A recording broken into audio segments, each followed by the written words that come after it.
बिस्मिल्लाहिर्रहमानिर्रहीम। अस्सलाम वालेकुम स्टूडेंट्स, आज हम करेंगे class 9th mathematics chapter 1 exercise 1.2 का क्वेश्चन नंबर 5 एंड 6। तो जी देखें, क्वेश्चन नंबर 5 हमारे पास क्या है, find the transpose of each of the following matrices. तो हमने गिवन मैट्रिसेस के ट्रांसपोज फाइंड करने हैं। तो ट्रांसपोज की डेफिनेशन हमने लास्ट लेक्चर में की है, जिसमें हमने क्वेश्चन नंबर 3 और 4 किया था। उसमें हमने matrix transpose of a matrix की डेफिनेशन देखी है। लेकिन एक बार फिर मैं आपको बता देता हूँ कि क्या करना होता है। अगर हमारे पास एक मैट्रिक्स गिवन हो तो उसका हमने ट्रांसपोज फाइंड करना हो तो क्या करेंगे कि रोज़ को हम कॉलम में चेंज कर देंगे या फिर कॉलम को हम रोज़ में चेंज कर दिया करेंगे। तो हमारे पास जो न्यू मैट्रिक्स आएगा वो हमारे पास क्या होगा, उस मैट्रिक्स का ट्रांसपोज। तो जी देखें, हमारे पास इसका कौन सा, हमने इसके 3 ही पार्ट करने हैं, बी, सी और ई वाला। तो बी वाला पार्ट देखते हैं। बी वाला पार्ट हमारे पास एक मैट्रिक्स है, उसकी एंट्रीज हैं 5, 1, -6। तो जी देखें, अब हमने क्या करना है, ये हमारे पास एक ही रो है तो इसको हम क्या करेंगे, कॉलम में चेंज कर देंगे। अब इसको हम क्या करेंगे, कॉलम में चेंज कर देंगे। तो बी, इसको हम शो करने का तरीका मैंने बताया था कि अगर हमारे पास एक मैट्रिक्स ए हो, उसके ऊपर हम छोटा सा टी लगा देते हैं तो उसका मतलब है कि उस मैट्रिक्स का ट्रांसपोज। तो जी देखें, B transpose is equal to, इस रो को हमने कॉलम में चेंज कर दिया 5, 1, -6। लेकिन एक और बात इधर अपने जहन नशीन कर लें कि जब भी हम किसी मैट्रिक्स का ट्रांसपोज फाइंड करते हैं तो उसका ऑर्डर भी चेंज हो जाता है।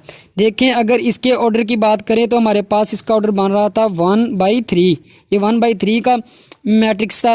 लेकिन अगर बी ट्रांसपोज वाला मैट्रिक्स देखें तो इसका ऑर्डर बन रहा है हमारे पास 3/1। तो ये बात आपने याद रखनी है, MCQs में आपसे ये वाली चीज़ पूछी जा सकती है। तो नेक्स्ट पार्ट देखें, सी वाला पार्ट है। तो ये हमारे पास है एक मैट्रिक्स है, इसकी एंट्रीज हैं 1, 2, 2, -1, 3, 0। तो इसमें हमारे पास 3 रोज़ हैं और 2 कॉलम है। तो ये किस ऑर्डर का है, 3/2। तो जी देखें, सी मैट्रिक्स लिखा हमने वैसे ही। तो अब इसे हमने इसका ट्रांसपोज फाइंड करना है। तो अब हम क्या करेंगे, या तो हम इस तरह कर लेते हैं कि कॉलम को रोज़ में चेंज कर लेते हैं, या फिर हम रोज़ को कॉलम में चेंज कर लें। जो तरीका आपको आसान लगे आप उस तरीके से कर सकते हैं। तो मैं क्या करता हूं, मैं रोज़ को कॉलम में चेंज करता हूं। ये हमारे पास एक R1 रो है तो मैंने इसको C1 में चेंज कर दिया कॉलम में। ये हमारे पास R1 है तो इधर इसको मैंने C1 में चेंज कर दिया। ये हमारे पास R2 है रो, तो इसको मैंने C2 में चेंज कर दिया 2 - 1 को। ये हमारे पास 30 R3 यानी कि तीसरी रो है तो मैंने इसको C3 यानी कि तीसरे कॉलम में चेंज कर दिया है। तो ये हमारे पास क्या है, ट्रांसपोज ऑफ मैट्रिक्स सी। तो इसका ऑर्डर था हमारे पास सी का 3/2। तो अगर इसका ऑर्डर देखें तो इसका ऑर्डर हमारे पास बनेगा 2/3। अब नेक्स्ट पार्ट देखें, नेक्स्ट पार्ट है मैट्रिक्स ई। तो इसकी एंट्रीज हैं 2, 3, -4, 2। तो ये हमारे पास 2/2 ऑर्डर का मैट्रिक्स है। तो ई मैट्रिक्स लिखा। अब इसका हमने ट्रांसपोज फाइंड करना है। क्या करेंगे, रोज़ को कॉलम में चेंज कर देंगे या फिर कॉलम को रोज़ में चेंज कर देंगे। तो मैं करता हूँ, अब इसमें हम करते हैं कॉलम को रोज़ में चेंज। ये हमारे पास फर्स्ट कॉलम है C1, तो मैं इसको R1 में चेंज करता हूँ। तो ये हमारे पास आया 2 - 4, तो ये हमारे पास R1 आ गई। अब C2 को मैं चेंज करता हूँ R2 में 3, 5, तो इसको मैंने रो में लिख दिया। तो देखें, ये हमारे पास ट्रांसपोज आ गया किस मैट्रिक्स का, मैट्रिक्स ई का। तो ये था हमारा क्वेश्चन नंबर 5। तो नेक्स्ट देखते हैं क्वेश्चन नंबर 6, जो कि इस एक्सरसाइज या फिर आप इस तरह कह लें कि चैप्टर में से बहुत ही इम्पोर्टेंट क्वेश्चन है जो कि पेपर में आ सकता है। तो आप इसको ध्यान से देखें, ये बहुत ही इंपॉर्टेंट क्वेश्चन है। इसकी स्टेटमेंट रीड करते हैं। Question number 6, verify that if matrix A given है 1, 2, 0, 1 और बी मैट्रिक्स गिवन है 1, 1, 2, 0। देन हमने क्या फाइंड करना है, ए ट्रांसपोज का ट्रांसपोज लेना है और इसको शो करना है कि वो मैट्रिक्स ए के इक्वल आए। और दूसरे पार्ट में हमने क्या शो करना है कि बी ट्रांसपोज, पहले बी मैट्रिक्स का ट्रांसपोज लेना है फिर ट्रांसपोज लेना है तो बी के इक्वल आए। इस कंडीशन को हमने, इस इक्वेशन को हमने सेटिस्फाई करवाना है। तो पहले पार्ट को हम करते हैं। पहला पार्ट हमारे पास है इसकी लेफ्ट हैंड साइड की। अगर लेफ्ट हैंड साइड की बात करें, लेफ्ट हैंड साइड हमारे पास है ए ट्रांसपोज ब्रैकेट ट्रांसपोज। हमने ट्रांसपोज लेना पहले मैट्रिक्स ए का, फिर उसके बाद दोबारा ट्रांसपोज लेना है। तो जी देखिए, ए मैट्रिक्स हमारे पास है 1, 2, 0, 1। इसका हमने ट्रांसपोज लिया तो हमने क्या किया, कि कॉलम को रोज़ में चेंज कर दिया। देखिए ये हमारे पास फर्स्ट कॉलम है 1 0, तो इसको मैंने रो में चेंज कर दिया, 1 0 आ गया इधर। दूसरा कॉलम हमारे पास है 2 1, इसको हमने दूसरी रो में चेंज किया तो 2 1, ये हमारे पास दूसरी रो बन गई। तो ए का ट्रांसपोज आ गया। अब हमने क्या करना है, ए ट्रांसपोज का ट्रांसपोज फाइंड करना है। तो जी देखें अब हमने क्या, फिर उसी तरह हमने कर देना है कि कॉलम को रोज़ में चेंज कर देते हैं। ये हमारे पास पहला कॉलम इधर है 1 2, तो इसको मैं रो में चेंज करता हूँ तो रो हमारे पास पहली आ गई 1 2, और दूसरा कॉलम इधर है 0 1, इसको दूसरी रो में चेंज करते हैं तो ये रो होगी 0 1। अब ये देखें ए हमारे पास मैट्रिक्स था 1 2 0 1, ए ट्रांसपोज का ट्रांसपोज लेने के बाद मैट्रिक्स हमारे पास क्या है 1 2 0 1, तो ये ए के इक्वल है, तो हमने लिख दिया ए, यानी कि इक्वल ए। तो ये हमारे पास किसको सेटिस्फाई कर रहा है कि इक्वल राइट हैंड साइड।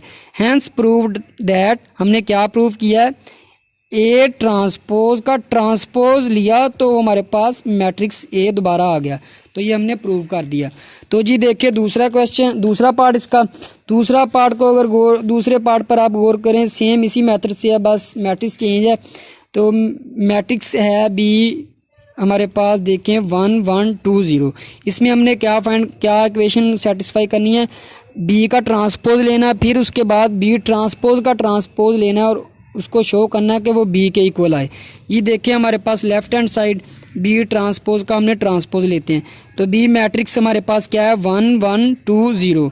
तो जी देखिए इसका हमने ट्रांसपोज लेना, तो अब मैं क्या करता हूँ, C1 को या फिर रो 1 को हम, ये देखिए रो 1 को हम C1 में चेंज कर देते हैं, रो को कॉलम में चेंज कर दिया, ये हमारे पास आ गया C1।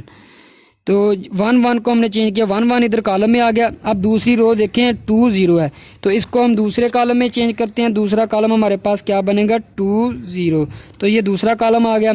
अब इस बी ट्रांसपोज जो हमने फाइंड किया, अब इसका एक बार हमने फिर ट्रांसपोज फाइंड करना है। देखें बी ट्रांसपोज का ट्रांसपोज, तो देखें अब हम क्या करते हैं, इस रो को कॉलम में चेंज कर देते हैं। 1 2 हमारे पास इधर फर्स्ट रो है, तो इसको हमने कॉलम 1 में चेंज किया तो इधर 1 2 आ गया। अब ये दूसरी रो हमारे पास है 1 0, तो इसको हम दूसरे कॉलम में चेंज करते हैं तो दूसरा कॉलम हमारे पास आ गया 1 0। अब आप देखें कि बी हमारे पास मैट्रिक्स यही वाला नहीं था 1 1 2 0, तो ये बी के इक्वल आ गया, यानी कि राइट हैंड साइड इक्वल है। तो हैंस प्रूव्ड दैट हम कह सकते हैं बी ट्रांसपोज का ट्रांसपोज जो है वो बी के इक्वल होता है। अगर आपसे ट्रांसपोज की प्रॉपर्टीज़ पूछी जाए तो ये दोनों ट्रांसपोज की प्रॉपर्टीज़ भी हैं। एमसीक्यूज़ में अगर इस तरह की प्रॉपर्टीज़ आ जाए, ए ट्रांसपोज का ट्रांसपोज किसके इक्वल होता है, तो आपने याद रखना है कि ए के इक्वल होता है। अगर किसी मैट्रिक्स का, आप सादा लफ्ज़ों में इस तरह याद रखें, अगर किसी मैट्रिक्स का 2 बार ट्रांसपोज लिया जाए तो वो उसी मैट्रिक्स के इक्वल आता है। तो ये था क्वेश्चन नंबर 6 जो कि बहुत इंपॉर्टेंट था। तो आज हमारी एक्सरसाइज 1.2 जो है वो कंप्लीट हो चुकी है।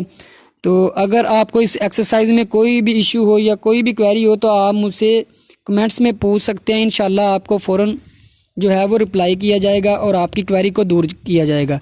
अगर आपको मेरी वीडियोस अच्छी लगे तो प्लीज़ मेरे चैनल को सब्सक्राइब करें, लाइक करें और शेयर करें। तब तक अल्लाह हाफिज़, मिलते हैं नेक्स्ट लेक्चर में।